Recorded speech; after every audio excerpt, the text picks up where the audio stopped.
कल से ही चल रहा है। देर रात भी सीईसी की महत्वपूर्ण बैठक हुई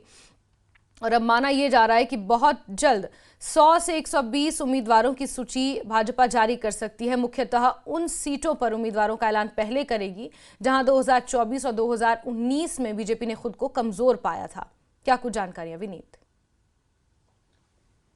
जी निश्चित तौर पर जैस्मिन, मैं आपको बताना चाहूंगा कि कल देर रात जो है वो मंथन चली, प्रधानमंत्री नरेंद्र मोदी भी मौजूद थे। साफ तौर पर निश्चित तौर पर उन सीटों पर भी मंथन हुआ जहां पर वो कमजोर सीटें थी। बीजेपी ने उसको लेकर के लगातार प्रवास कार्यक्रम जो है वो चलाया था। अगर हम बात करें जम्मू कश्मीर की बात करें तो जम्मू को लेकर जितनी सीटें हैं उनको लेकर के चर्चा जो है वो हमारे सूत्र हमें बता रहे कि उनको लेकर के चर्चा जो है वो पूरी हो गई है। हालांकि कश्मीर को लेकर के जो कश्मीर क्षेत्र की जो सीटें हैं उनको लेकर के अभी भी चर्चा जो है या फिर हम आने वाले दिनों में और भी मंथन किया जाएगा और उसके बाद ही निर्णय लिया जाएगा। जो जानकारी मिल रही है उसके अनुसार एक और बड़ी बात यहां पर मैं आपको बताना चाहूंगा कि जो सूची है वो जारी हो सकती है अगले जो माना जा रहा है कि 48 घंटे काफी महत्वपूर्ण है। 1-2 दिन में जो है बीजेपी अपनी सूची जो है वो पहली सूची जारी कर सकती है। जो सूत्रों के हवाले से जो एक बड़ी जानकारी मिल रही है कि इस सूची में प्रधानमंत्री नरेंद्र मोदी का नाम जो है वो हो सकता है। एक बड़ी बात यहां पर मैं आपको बताना चाहूंगा कि जिस तरह से प्रधानमंत्री नरेंद्र मोदी ने बीजेपी के लिए 370 का टारगेट रखा है, यह काफी महत्वपूर्ण बीजेपी के लिए हो जाता है।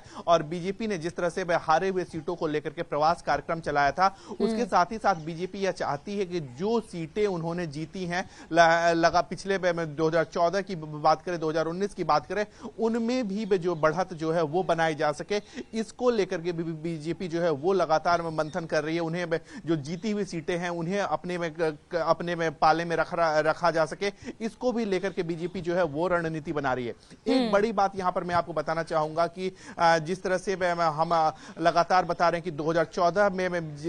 जो बीजेपी ने सीटें जीती थी उससे अधिक सीटें बीजेपी ने 2019 में जीती है और अब बीजेपी का जो लक्ष्य है वो 370 का है। यानी प्रो कंबेंसी की बात जो है वो लगातार पार्टी करती रहती है और इसी को लेकर के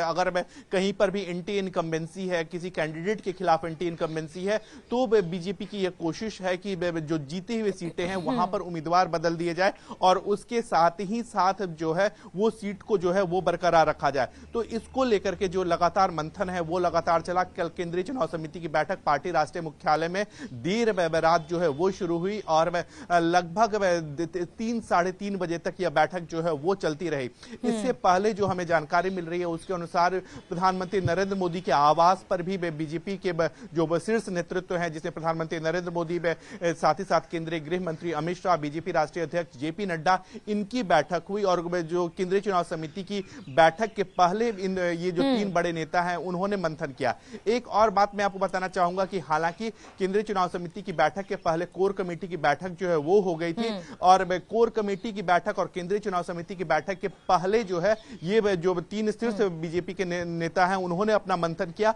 और उसके बाद ही केंद्रीय चुनाव समिति की बैठक हुई। तो साफ तौर पर बीजेपी जो है वो लगातार मंथन कर रही है और ये बीजेपी का जो लक्ष्य है 370 का उसे वो पूरा करना चाहती।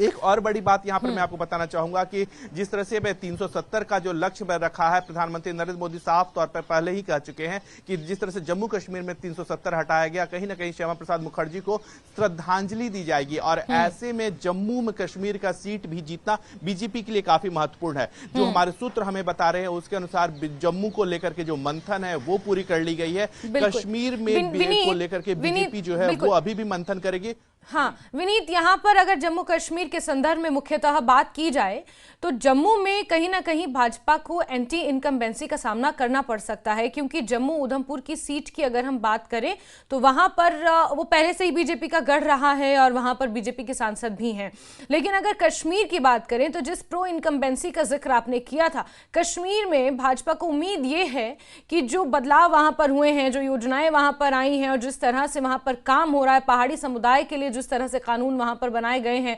उनको जिस तरह से आरक्षण देने की बात वहां पर कही गई है, तो भाजपा को उम्मीद घाटी में प्रो इनकम्बेंसी की ज्यादा है। जी निश्चित तौर पर अगर हम बात करें जम्मू कश्मीर की बात करें, जम्मू कश्मीर में जम्मू की सीटें बीजेपी ने 2014 और 2019 में जीती थी। इसके साथ ही साथ बीजेपी की इस बार कोशिश है कि जो कश्मीर की सीट है, घाटी की जो सीट है, वहां पर भी बीजेपी जो है वो अपनी जीत करे। इसके साथ ही साथ हमने देखा कि पिछले दिनों जो कश्मीर घाटी के लोग हैं या फिर कई बड़े नेता जो है जो विभिन्न दल से हैं, चाहे वो एनसी के हों या फिर कांग्रेस के हों, वो जो है वो बीजेपी में शामिल हो रहे हैं और उनके शामिल होने का सिलसिला जो है वो लगातार जारी है। इसके साथ ही साथ जिस तरह से हमने देखा कि बकरवाल में समुदाय के को आरक्षण देने की बात जो है वो केंद्र सरकार ने की, उनके लिए कई सुविधाएं बढ़ाई। एक और बड़ी बात यहां पर मैं आपको बताना चाहूंगा कि जो सीमावर्ती राज्य हैं उनको लेकर के केंद्र सरकार ने जिस तरह से विभिन्न योजनाएं चलाई,